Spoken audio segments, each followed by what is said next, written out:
In this step, I'm joined by Damien Milton. If you'd like to know more about Damien or any of the other members of the team, you can read more about us on the first step of this track. So we've talked about how important it is to include autistic perspectives, but how do we actually do this in practice? We're going to talk about some of the ways we can include autistic perspectives in different forms of practice. So one of these is through participatory research.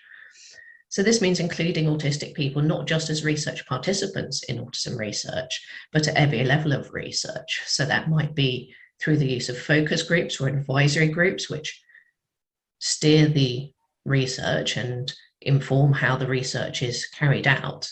And also by considering which research topics autistic people actually want researched. So it's about having research that's not just done about us, but in collaboration with us. Damien, is there anything you'd like to add about participatory research?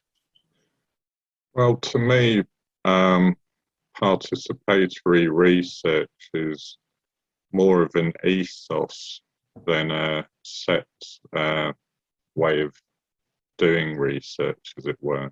There are various more structured ways participatory research can be done and various models people have introduced.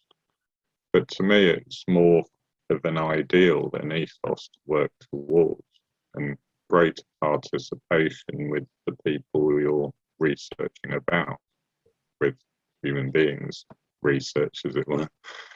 And I think that's particularly needed in the case of autism research and autistic people whose lived experiences and so on have often not been properly listened to in the past, and often run contrary to many of the theories or beliefs about autism that are often quite embedded in practice.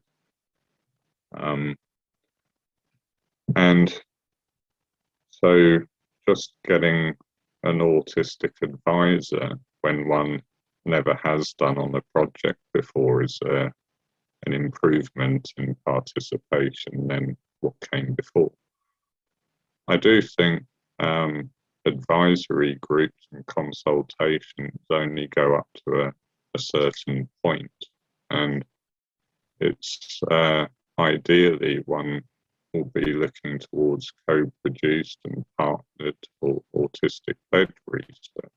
And you can often tell the difference, as it were, when autistic people are far more involved in the research process, in the way the research is responded to, the narrative used, and so on. And so, yes, this is going to be different in different disciplines. So, in say a creative or qualitative project, this level of participation might be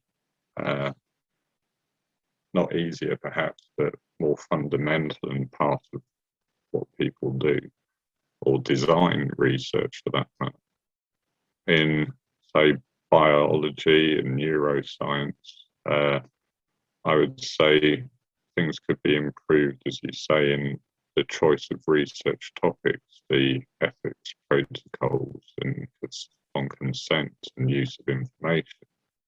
So in terms of participation, I think things can still improve a lot, but if it's that ideal one's working towards, then you can make constant steps towards that.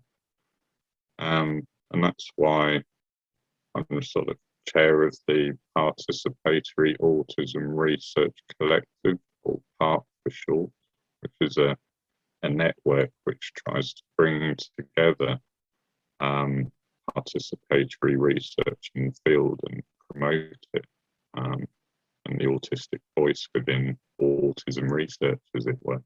And also participatory research with families, carers, practitioners, and so on in various settings.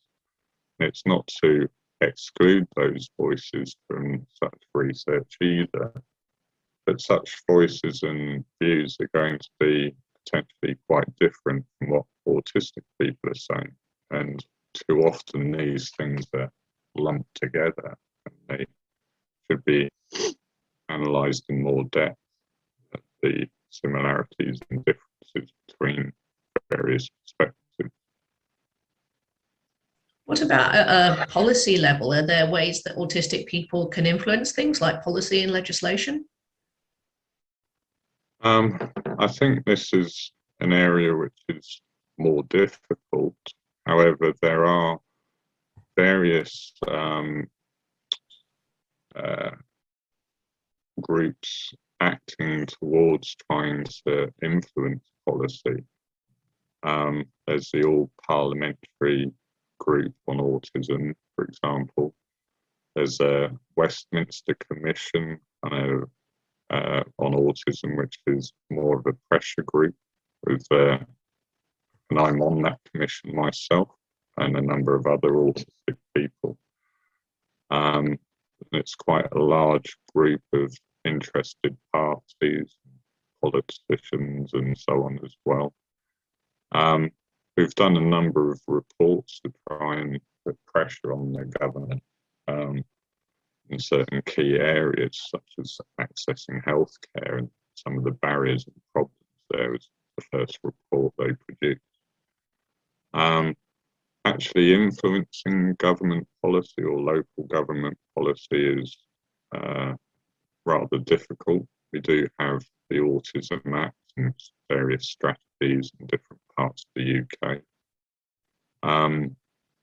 But I still think there's a long way to go here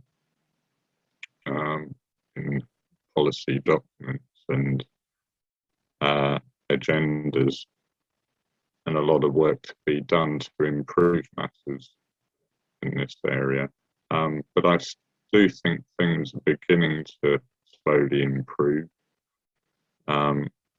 Things like on a more practical level through government initiatives, things like the Autism Education Trust, which was subsidised by the government. It's been quite useful in bringing together advice for educational practitioners. And more recently, we've had similar moves in health and social care, and the development of the Oliver McGowan mandatory training, which is currently being developed.